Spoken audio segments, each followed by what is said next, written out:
The rain came down in sheets that November night in 1798, turning the muddy road along the Ohio River into a treacherous ribbon of muck. Eliza Harmon stood outside the only home she'd ever known, her worn dress already soaked through, clutching a bundle of threadbare blankets her father had thrown at her feet. "Get out!" Her father's voice cut through the storm like a whip crack. "You've eaten us out of house and home, girl. No man'll ever take you for a wife looking like that. You're useless to us." Behind him in the doorway, her 3 brothers smirked in the lamplight. The youngest, barely 14, had the decency to look away, but the others wore expressions of cruel satisfaction. Her stepmother, the woman who'd replaced her dead mother 8 years ago, stood with arms crossed, her thin face set in triumph. "Please," Eliza whispered, though she knew it was pointless. "Just let me stay in the barn. I won't eat anything." "I'll work harder." "The barn's for animals that earn their keep," her stepmother spat. "Go sleep with the pigs down by Miller's place. You'll fit right in." The door slammed. Eliza heard the bolt slide home with finality that echoed in her chest. She was 22 years old, and she'd just become homeless. The truth was more complicated than her family's cruelty suggested. Yes, Eliza was heavy-set, her body rounded from years of hard labor in the fields, combined with the starchy diet of poor frontier farmers, cornmeal, beans, and precious little else. But she wasn't lazy. She rose before dawn, worked until sunset, cooked, cleaned, and tended the vegetable garden that kept them fed through winter. Her size came from her grandmother's bloodline, that Irish stock built for surviving famines, not from gluttony. But in a household where every mouth was seen as a drain on resources, where her father counted every kernel of corn like a miser counting gold, Eliza had become the scapegoat. Especially after her brothers started courting local girls who needed dowries, needed new dresses, needed money the family didn't have. Someone had to go. And the unmarried daughter with no prospects was the obvious choice. Eliza stumbled down the road, her feet already numb in her broken shoes. The settlement along the Ohio River wasn't large, maybe 40 families spread out over 5 miles of bottomland and hillside. Most were farmers like her family, scratching out a living from the stubborn earth. A few were traders who worked the river, and then there were the mountain men, the trappers and hunters who lived in the hills, coming to town only when they needed supplies or whiskey. Lightning split the sky, illuminating the path ahead. She had nowhere to go. The neighbors who'd been friendly enough when she brought them vegetables wouldn't take in a cast-off daughter. That would mean taking sides, and frontier life required maintaining delicate peace with all your neighbors. The church was locked at night, and she didn't have the strength to break in, even if she dared commit such a sin. Through the rain, she spotted a light. A cabin set back from the main road, up a slight rise where the forest began. She knew that cabin. Everyone did. It belonged to Gideon Walsh, the mountain man who came down from the hills 3 years ago and built his home on the border between civilization and wilderness. People said he was dangerous, said he'd killed men, said he was half wild himself, more comfortable with bears than people. He rarely spoke in town, conducting his business with nods and gestures, trading his furs and venison for flour and coffee and little else. He was tall, they said, with dark hair going gray at the temples and eyes that had seen too much. Eliza had seen him exactly 3 times. Once at the trading post, where he'd stepped aside to let her pass with a brief nod. Once at church. Yes, he attended, sitting in the back pew and leaving before anyone could speak to him, where she'd noticed his hands were scarred but clean. And once on the road, where he'd been leading a mule loaded with furs, and he'd tipped his hat to her in silent greeting. He'd never been cruel. He'd never laughed at her like the young men in town did. He'd simply treated her like a person, which was more than most did. The cabin's light grew closer. Eliza's teeth chattered so hard she thought they might break. The alternative was to lie down in the mud and let the cold take her. She'd heard freezing to death was painless once you stopped shivering. Peaceful even, but something in her, some stubborn spark of her mother's strength, made her climb those cabin steps instead. She knocked. The sound was barely audible over the storm. Nothing happened. She knocked again, harder, using the last of her strength. The door opened. Gideon Walsh stood backlit by his fire, and Eliza got her first real look at the man the town feared. He was indeed tall, probably 6 feet and a few inches, his frame lean but strong in the way of men who lived by physical labor. His hair was dark brown with silver threads, pulled back from a face that was weathered but not old. Maybe 40, she guessed. His eyes, gray as the storm clouds, studied her with an expression she couldn't read. He didn't speak, just looked at her dripping on his porch, taking in her soaked dress, her bundle of useless blankets, the desperation she couldn't hide. Her voice cracked. She swallowed, tried again. I'm sorry to bother you, Mr. Walsh. Where can I sleep? It was a stupid question. She knew it even as the words left her mouth, but her mind had gone numb along with her body, and it was the only thing she could think to say. His eyes moved past her, toward the road, toward the settlement below. Understanding flickered across his face. He'd heard the stories, she realized. In a place this small, everyone knew everyone's business. The Haiyan, the porch, she stammered, mangling the Vietnamese word her grandmother had taught her in a moment of confusion. I mean, the porch. Can I sleep on your porch? I won't bother you. I just need somewhere the rain won't reach. Please. Gideon was quiet for a long moment. Then he stepped back, opening the door wider. No, he said. His voice was deep, rough from disuse, but not unkind. Eliza's heart sank. She nodded, turning to go back into the storm. Wait. She turned back. He was pointing into the cabin, toward the far wall where a bed stood, the only bed, a sturdy frame with a rope mattress covered in what looked like a thick bear pelt and wool blankets. You sleep there, he said. I'll take the floor. Eliza stared at him. But that's your bed. Yes. I can't. You're a man, and He cut her off with a raised hand. That bed belonged to my mother. She died last winter because nobody would give her a warm place to sleep when her cabin burned down. Pride, they said. Didn't want charity. By the time I got down from my trap lines and found her, she'd frozen in what was left of her home. His jaw tightened. I won't let that happen again, not when I have a bed to offer. Tears welled in Eliza's eyes, mixing with the rain on her face. Thank you. He nodded, then gestured toward the fire. Get dry first. There's a blanket by the hearth you can wrap up in while your clothes dry. He paused, seeming uncomfortable. I'll step outside, give you privacy. In the storm. I've been in worse. He grabbed a heavy coat from a peg by the door. Bang on the wall when you're decent. He left, pulling the door closed behind him. Eliza stood alone in the cabin, dripping on the wooden floor, unable to quite believe what had just happened. The cabin was sparse but clean. One room, maybe 16 feet square, with the bed against one wall, a stone fireplace taking up most of another, and rough shelves holding supplies, flour, coffee, salt, a few tins, a table with 2 chairs, pegs on the wall for clothes and gear, a rifle above the door, everything neat, everything in its place. The home of a man who lived alone but hadn't given up on civilization entirely. Eliza's hands shook as she unwrapped her soaked dress. The blanket by the fire was thick wool, scratchy but warm. She wrapped it around herself and hung her clothes on a chair near the hearth, then knocked on the wall as instructed. Gideon came back in, water streaming from his coat.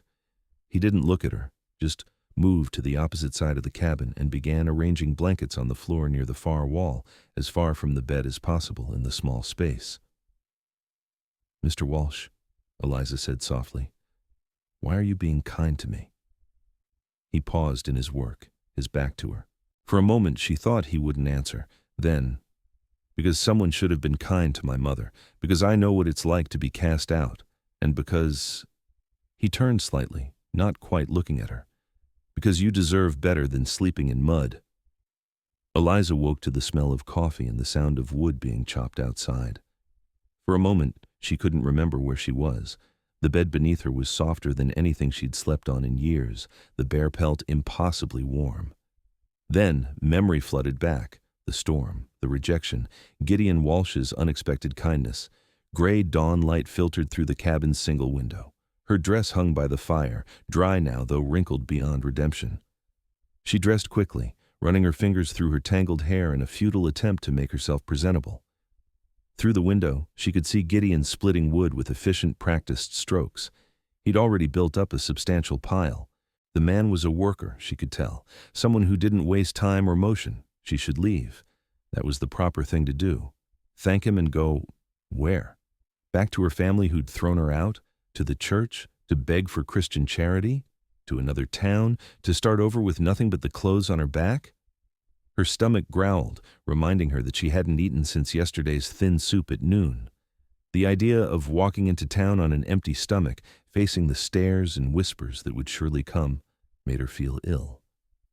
She looked at Gideon's sparse shelves: cornmeal, some dried beans, coffee, salt, a bit of lard, the supplies of a man who ate to survive, not for pleasure. But she'd been making meals from almost nothing her whole life. Her grandmother, before she died, had taught her things: which wild plants were edible, which herbs made medicine, how to make a meal stretch to feed extra mouths.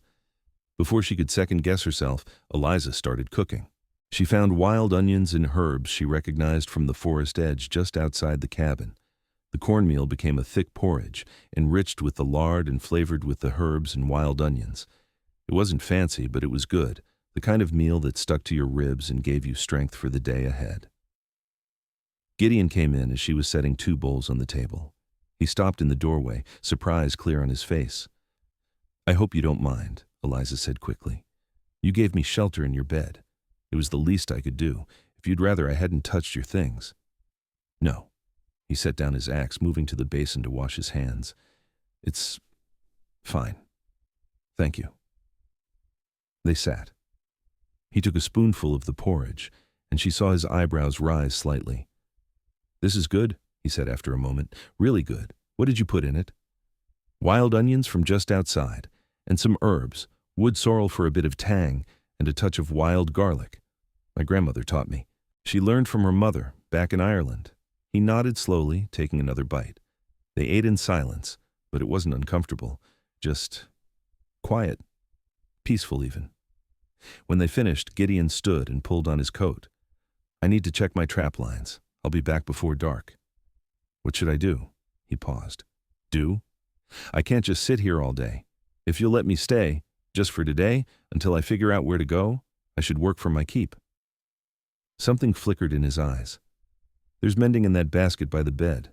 The garden behind the cabin needs weeding before winter truly sets in, and," he hesitated, "the cabin could use a proper cleaning. I'm not much for housekeeping." "I can do all that," Eliza said eagerly. "Thank you, Mr. Walsh, really, thank you." He nodded and left without another word. Eliza spent the day working. The mending was extensive: shirts with torn sleeves, a jacket with a ripped seam, socks worn nearly through. She worked carefully, making each stitch small and tight, the way her mother had taught her before she died. Between mending sessions, she scrubbed the cabin from top to bottom, swept the floor, organized the shelves, and tackled the garden. The garden surprised her. It was larger than she'd expected, and clearly someone had known what they were doing when they planted it. Late-season vegetables still clung to life: turnips, carrots, onions, hardy greens. She weeded carefully, harvested what was ready, and made mental notes about what could be preserved for winter. When Gideon returned at dusk, he found the cabin transformed. Not drastically, he hadn't lived in squalor, but it was clean in a way it hadn't been since his mother died. The mending was done, folded neatly on the table. A pot of vegetable stew bubbled over the fire, made from the garden harvest, and enriched with a rabbit Eliza had found in one of his snares near the cabin. He'd taught himself to check them daily, but occasionally missed one. He stood in the doorway for a long moment, just looking around. When he finally spoke, his voice was rough. "You didn't have to do all this." "Yes, I did," Eliza said firmly. "You gave me shelter when I had nowhere to go. This is the only way I know how to say thank you." He nodded slowly, then moved to wash up for supper. They ate together again, and this time he asked questions. Careful, halting questions about her life, her family, what had happened. She told him, leaving nothing out. The years of being treated as a burden, her stepmother's cruelty, her father's cold calculation that she cost more than she was worth. When she finished, he was quiet for a long time. Then, "You can stay." Eliza's head snapped up. "What?" "Stay here. I need—" "Pixie," he paused, searching for words. "I need help. The garden, the preserving for winter, the mending. I can hunt and trap, but I'm no hand at the rest of it. We could help each other." "But people will talk," Eliza said softly. "They'll say terrible things." "They already say terrible things about me. About you too, I'd wager." His gray eyes met hers steadily. Question is, do you care more about what cruel people say or about having a roof over your head and food in your belly? Put that way, it wasn't really a choice at all. I'll stay, Eliza said, but I sleep on the floor. That's your bed, and I won't take it from you. We'll see, was all he said. 3 days passed in peaceful routine. Eliza cooked, cleaned, mended, and managed the cabin with quiet efficiency. Gideon hunted, trapped, chopped wood, and spoke perhaps 36 words a day, but they were thoughtful words, considered words. He listened when she spoke, which was more than most men had ever done. On the 4th day, the reckoning came. Eliza was in the garden when she heard voices approaching. She looked up to see her father, her 3 brothers, and her stepmother marching up the path toward the cabin. Behind them, curious neighbors followed, drawn by the promise of drama. Her father's face was red with anger and something else, fear perhaps. Eliza, get down here right now. Gideon emerged from the cabin, moving to stand beside Eliza with his arms crossed. He didn't speak, just waited. You've disgraced this family, her stepmother shrilled. Living with a man, unmarried. The whole town's talking about it. You've made us a laughingstock. You threw me out, Eliza said quietly. Told me to sleep with the pigs, remember? That was just... We were angry. We didn't mean for you to do something like this. Her father gestured wildly at the cabin. Living in sin with this mountain savage. Watch your tongue, Gideon said softly. The quiet menace in his voice made everyone take a step back. Eliza's oldest brother, emboldened by the crowd, stepped forward. You think you can just take advantage of a girl from a good family? We've come to bring our sister home, and if you try to stop us... A good family? Gideon's voice could have cut glass. Is that what you call yourselves? He turned to face the crowd of neighbors. Let me tell you about this good family. 6 years ago, my father, Joseph Walsh, loaned their father $200 to buy seed and livestock after a bad winter. Benjamin Harmon promised to pay it back with interest after the harvest. But when harvest came, no payment. The next year, still nothing. My father went to ask for even a partial payment, and do you know what Benjamin did? He claimed he'd never borrowed the money, called my father a liar. That's not, Benjamin began. It is, Gideon said flatly. My father had the paperwork, signed and witnessed. But when he took it to the circuit judge, Benjamin had convinced his neighbors to testify that the signature was forged. My father was laughed out of court. The shame of being called a fraud killed him within a year. My mother sold everything to pay his debts he'd incurred helping people like the Harmons, and ended up with nothing. The crowd murmured. This was news to many of them. When her cabin burned last winter, she was too proud to ask for help, too ashamed of what people might think. She died alone in the cold because she believed her neighbors when they said she was a burden. Gideon's voice didn't rise, but it carried terrible weight. So when Eliza came to my door in a storm, cast out by her own family, told she was worth less than livestock, I recognized that look in her eyes, the look of someone who's been told they don't deserve basic human kindness. He turned back to Benjamin. You want to take her back? Fine. Pay me the $200 you stole from my father with 6 years of interest. That's $320. Pay that and you can have your daughter back if she wants to go. Benjamin's face went white. I don't have that kind of money. Then I suggest you leave my property. Miss Harmon is staying here of her own free will, earning her keep through honest work, which is more than I can say for you. This is outrageous, Eliza's stepmother screeched. You can't just keep her here like property. I'm not property, Eliza said, finding her voice. She was shaking, but she stood straight. I'm a person, and I choose to stay here with a man who treated me with more kindness in one night than my family did in 22 years. You little... Her oldest brother lunged forward, hand raised as if to strike her. He didn't make it 2 steps. Gideon moved with startling speed, interposing himself between the brother and Eliza. He didn't touch the younger man, but something in his stance made it clear that any violence would be met with overwhelming force. Go home, Gideon said quietly, before this gets uglier than it needs to be. The town will hear about this, Benjamin shouted, already backing away. You're both sinful, living in disgrace. Then let them hear, Eliza called back, surprising herself with her own boldness. Let them hear how you threw your own daughter out in a storm. Let them hear about the money you stole. Let everyone know exactly what kind of man you are."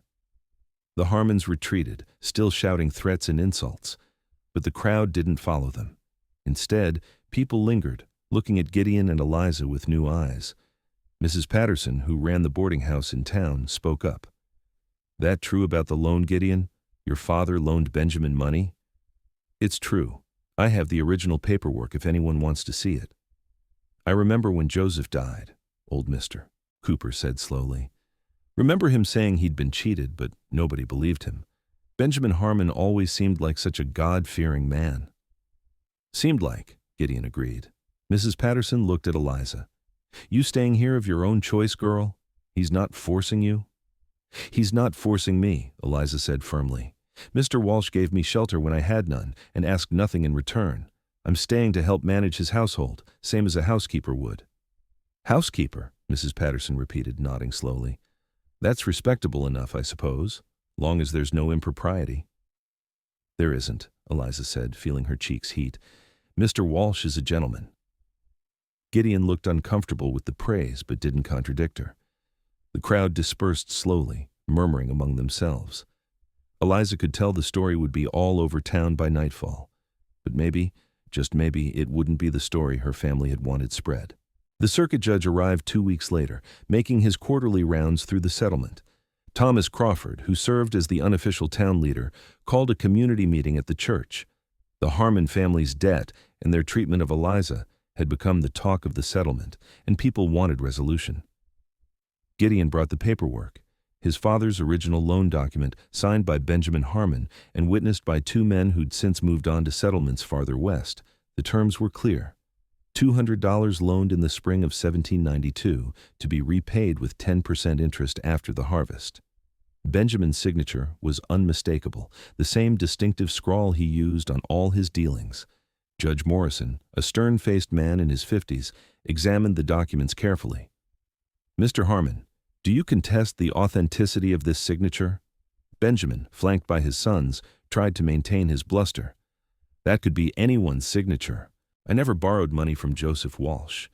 He was a drunkard and a liar, and Joseph Walsh never touched alcohol in his life," Mrs. Patterson interrupted. "I ran the boarding house where he stayed when he came to town. Never saw him drink anything stronger than coffee." "And I have records," Thomas Crawford added, showing Benjamin Harmon purchased new livestock and seed in the spring of 1792, the exact amount matching this loan. "At the time, he told me the money came from a private lender, but he wouldn't say who." Benjamin's face reddened.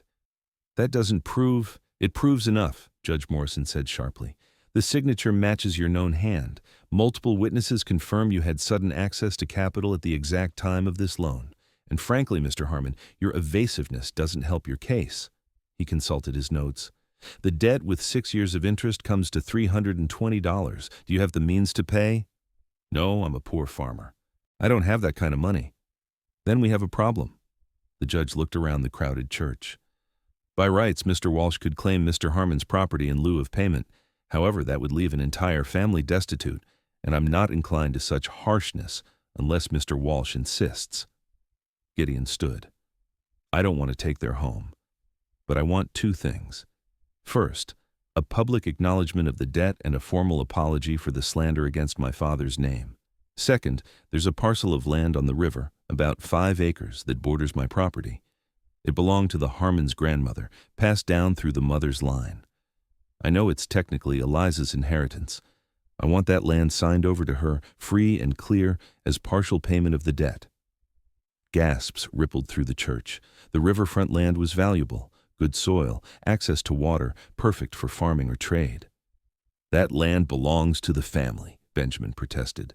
"It belongs to Eliza," Mrs. Cooper corrected. "Per her grandmother's will, which I witnessed. It was to be her dowry whenever she married." "And since you threw her out," Judge Morrison said coldly, "you've forfeited any claim to manage it on her behalf." He looked at Eliza. "Miss Harmon, do you consent to this arrangement? The land becomes yours alone, and in exchange, a portion of your family's debt is forgiven?" Eliza stood on shaking legs. "I do, Your Honor."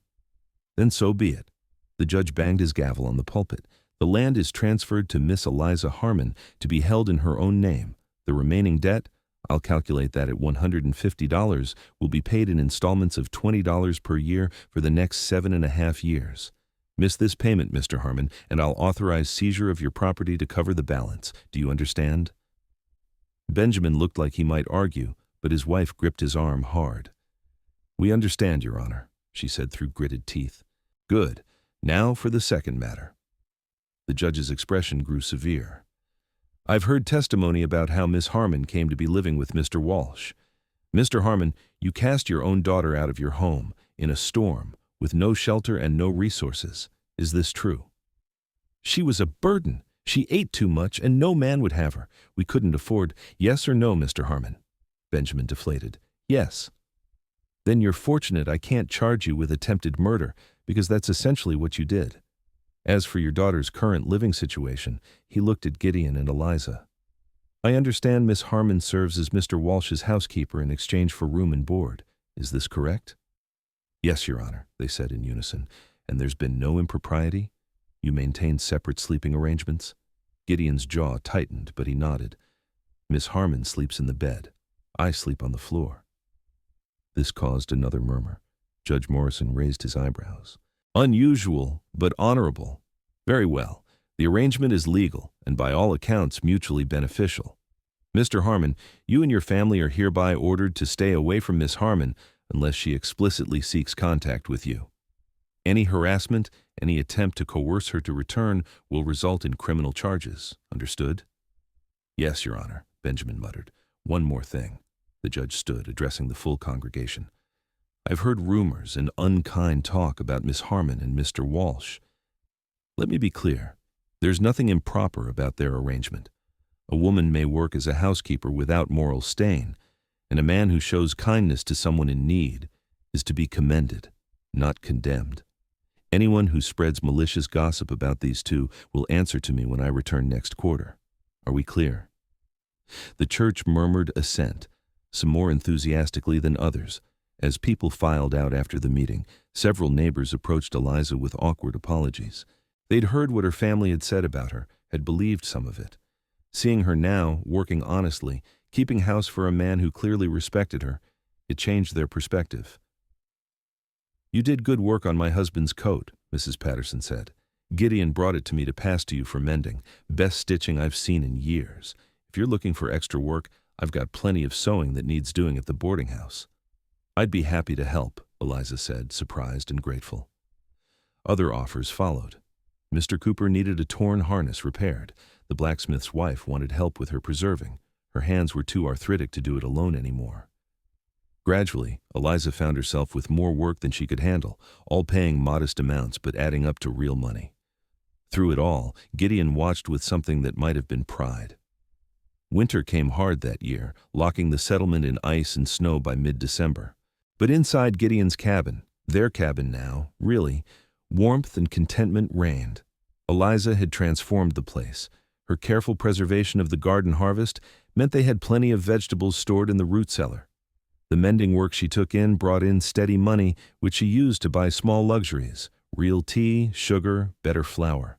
She even managed to save enough to buy wool, which she spun and knitted into warm socks and mittens.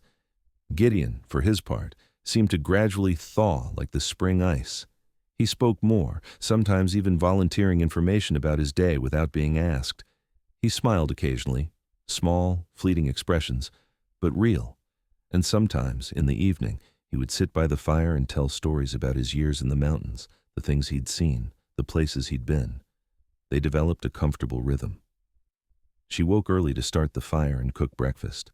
He went out to check traps and hunt, returning by midday with whatever game he'd caught.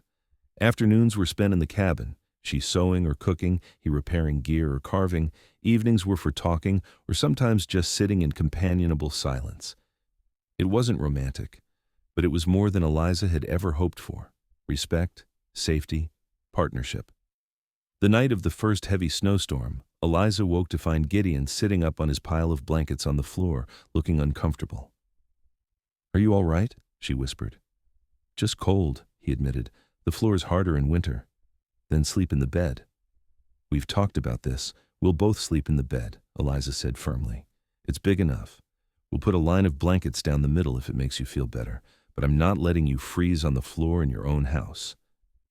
They argued for 10 minutes in fierce whispers before Gideon finally relented. The bed was indeed large enough for two, and the line of blankets created a clear boundary. They slept on opposite sides, carefully not touching, but the shared warmth made the winter nights more bearable for both of them. It was practical. That's what Eliza told herself. Just practical. In February, news came that changed everything. Benjamin Harmon had failed to make his first debt payment. When Thomas Crawford went to inquire, he found the Harmon farm in disarray. The brothers had spent the winter drinking and fighting instead of working. Benjamin himself had taken ill, a lingering cough that kept him bedridden. But worse, the neighbors had stopped trading with them. No one would sell them supplies on credit anymore. No one wanted their help with spring planting. The community had turned its back on the family that had lied, stolen, and abused their own daughter. "They're going to lose the farm," Mrs. Patterson told Eliza when she came to deliver sewing. "Bank's going to foreclose come spring when they can't make the payment." Eliza felt conflicted. Part of her wanted to feel satisfaction, justice served, karma delivered. But another part, the part that remembered her brothers as boys, her father before bitterness consumed him, felt only sadness. "They made their choices," Gideon said gently when she confessed her feelings. "You offered them mercy by asking for reasonable terms. They couldn't even manage that. Their consequences aren't your fault." "I know, but they're still my family." "Family's more than blood," Gideon said. "It's the people who stand by you, who treat you with kindness, who help you become who you're meant to be. You've been more family to me these past months than I've had in years." Something shifted in Eliza's chest at those words. She looked at Gideon, really looked at him, saw not the feared mountain man, but the kind, lonely soul who'd given her everything when she had nothing. "I feel the same way," she said softly. Their eyes met across the cabin, and for a moment, something hung in the air between them, possibility, promise, something neither dared name. Then Gideon cleared his throat and went back to his carving, and Eliza returned to her sewing. But the moment had been acknowledged, and things were different after that. Spring brought transformation to the settlement. The ice broke on the Ohio River with a sound like thunder, and the first boats of the season came through with news from the east, with supplies and mail and rumors of the wider world. It also brought Eliza's time. She'd realized she was pregnant in January, had known with certainty by February. The timeline made it clear. This had happened before she ever came to Gideon's cabin. Her oldest brother had a friend, a young man who'd come courting briefly before her family threw her out. There'd been one night, one moment of weakness and hope and desperate loneliness. She'd thought maybe he might marry her, might offer escape. Instead, he'd disappeared the next day, and she'd never seen him again. She didn't tell Gideon immediately. She was terrified he'd throw her out, or worse, feel obligated to marry her out of duty rather than choice. But as her belly began to swell, hiding it became impossible. He noticed in March, on one of the first warm days when she was working in the garden. She stood up from weeding and her hand went instinctively to her lower back, pressing against the ache there, and her dress pulled tight across her rounded stomach. Gideon stared. "Eliza." "I'm sorry," she said immediately, words tumbling out. "I should have told you. It's not. It happened before I came here. There was a boy and I thought, but he left, and then my family found out I was with child. And that's really why they threw me out. Not just because I was a burden, but because I'd shamed them. I should have told you, but I was afraid you'd send me away, and I had nowhere else to go, and—" "Eliza, stop!" He crossed to her, his expression unreadable. "How far along? 5 months, maybe? I'm not sure exactly." He was quiet for a long moment, looking at her. Then, incredibly, his expression softened. "That's why you've been so tired, and eating more. I should have realized. You're not angry." "Why would I be angry? You've done nothing wrong. Someone took advantage of you, and your family punished you for it instead of protecting you." He shook his head. "No, I'm not angry. But we need to plan. Make sure you have everything you need. Maybe we should ask Mrs. Patterson to come stay when your time gets close. She's attended births before." You're not going to send me away?" Gideon looked genuinely puzzled. "Why would I do that? This is your home. He paused, choosing his words carefully. Your family, Eliza. Whatever happens, wherever life takes you, you'll always have a place here. She burst into tears. He stood awkwardly for a moment, then slowly put his arms around her, letting her cry against his chest. Thank you, she whispered. Thank you for everything. You don't need to thank me, he said quietly. You've given me more than you know. This cabin was just a place to sleep before you came. You made it a home. That night, lying in bed with the blanket barrier between them, Eliza spoke into the darkness. Gideon? Would you, when the baby comes, would you want to be, would you consider, spit it out, Eliza. Would you marry me? The words came out in a rush. Not because you have to, not out of obligation, but because I think we could be happy together. Really happy. You're the best man I've ever known, and I want to build a life with you, not just as your housekeeper, but as your wife, as a real family. The silence stretched so long she thought she'd made a terrible mistake. Then, are you sure? You could find someone younger, someone who hasn't got so much darkness in his past. I don't want someone younger. I want someone kind, someone steady, someone who sees me as a person, not a burden. I want you, Gideon Walsh, if you'll have me. More silence. Then she heard him move, heard the blanket barrier being pushed aside. His hand found hers in the darkness. I'd be honored, he said simply, but on one condition. What? We raise this child as ours, not as a reminder of someone who hurt you, as our son or daughter, born into love and wanted from the first breath. Eliza's tears started again. Yes, absolutely yes. They were married a week later, with Judge Morrison performing the ceremony and half the town in attendance. Even Benjamin Harmon came, though he stood in the back and left before the celebration. His wife didn't come at all. The baby, a daughter they named Grace, after Gideon's mother, was born in early June on the very bed Gideon had given Eliza that first stormy night. Mrs. Patterson attended the birth, along with Mrs. Cooper and 2 other women from town who'd become genuine friends. When Gideon first held his daughter, looking down at her tiny face with an expression of wonder, Eliza knew she'd made the right choice. This man, who'd been so alone for so long, needed family as much as she did. The farm along the Ohio River prospered. Gideon's hunting and trapping skills, combined with Eliza's careful management and the fertile riverfront land that was her inheritance, created a thriving homestead. They raised vegetables, kept chickens and pigs, and even had a small apple orchard. Eliza's mending and sewing business grew until she was training other women in the settlement, passing on the skills her mother and grandmother had taught her. Grace grew into a bright, healthy child, followed by 2 more daughters and a son. The cabin was expanded, became a proper house. The lonely mountain man's residence transformed into a home filled with laughter and love. Benjamin Harmon lost his farm, as predicted. He moved with his family to another settlement downriver, leaving behind debts and a reputation that would follow him. Eliza never saw him again, though she heard he died a few years later, bitter and broken. But that was old pain, old history. Eliza's life was filled with new joys. On a warm summer evening, she sat on the porch of their house, their real house now, with multiple rooms and a proper kitchen, watching Gideon teach Grace and her siblings how to identify animal tracks. He was patient, gentle, engaged in a way she'd never seen him in those early days. Mrs. Patterson, visiting for supper, sat beside her. Hard to believe this is the same mountain man everyone was terrified of 5 years ago. He was never terrifying, Eliza said, just hurt and alone. We all were, I think. Takes the right person to help heal those wounds.